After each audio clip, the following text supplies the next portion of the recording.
Toshkent shahar Ichki ishlar bosh boshqarmasi, yo'l harakati xavfsizligi boshqarmasi xodimlari tungi reyd tadbirlari davomida bir kunning o'zida jami 737 ta qoidabuzarlikni qayd etishgan. Shuning 277 tasi qo'pol ravishda sodir etilgan. Ma'lumotlarga ko'ra, shu vaqtgacha 454 ta holatda narkotik va psixotrop dori vositalari, hujjatlarni qalbakilashtirish kabi jinoyatlar fosh etilgan. Xususan, inspektorlar Bektemir tumanida bir fuqaroni o'tsimon modda bilan ushlashdi.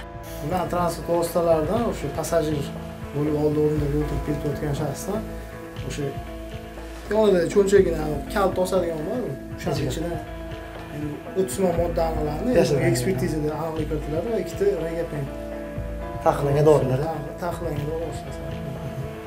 Shu holat bo'yicha shu hujjatlar rasmiylashtirib, Bektemir tuman ichki ishlar faoliyatini boshqarmasiga yetkazildi. Hozir Ekotaga men odam tashab, Abratga qaytib kelayotganimda post oldida zakaz oldim men. 1.8 kilometr. Postga yetmasdan bu qaysi joyda aynan? Postga Bektemir tuman postiga yetmasdan. O'tda yana ishlaydi bemalol. Ha, Ekotagacha ishlaydi. Keyin borib kirib bordim, Vinovodkaga boramiz dedi. Vinovodkaga bordik, oladigan narsasini oldi.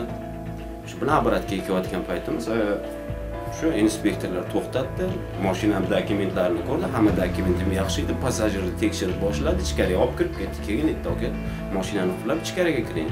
Passajirda mana shunaqa narsa chiqdi." Keyin men undan nima qilay, zakaz yopaymi dedim. Zakaz yopdim, o'sha yerda bular mana budka olib kelib boshqa. Ichki ishlar xodimlariga, mana tezkor vakillariga yoki postli xodimlarga sizni hurmatli haydovchi qanday e'tirozlaringiz bor? Bular to'g'ri ish qilyapti, noto'g'ri ish qilyapti? Yo'q, meni e'tirozim yo'q, to'g'ri ish qilyapti.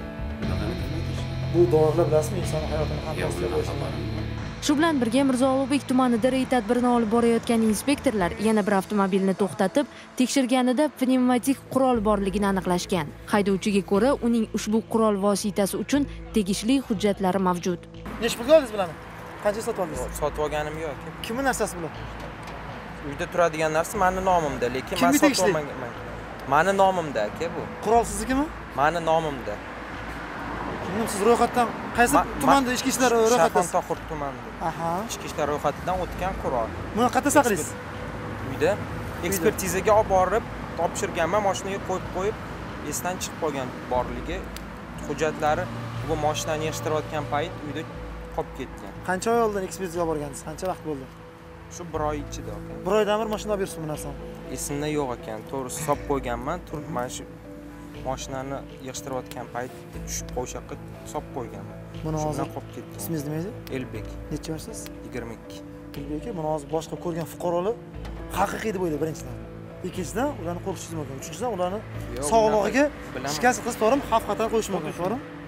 Tushunaman aka, hamma mas'uliyat tushunaman. Lekin hech bir qasddan yo maqsad bilan olib yurganim yo'q aka. Bu bo'yicha ham xodimlar fuqaroga nisbatan tegishli chora va tushuntirish ishlarini olib borishdi. Yuqoridagi holatlar tungi reydda qayd etilgan qoidabuzarliklarning bir qismi. Barchasi haqida batafsil UzReport'ning No Comment dasturida bilib olishingiz mumkin.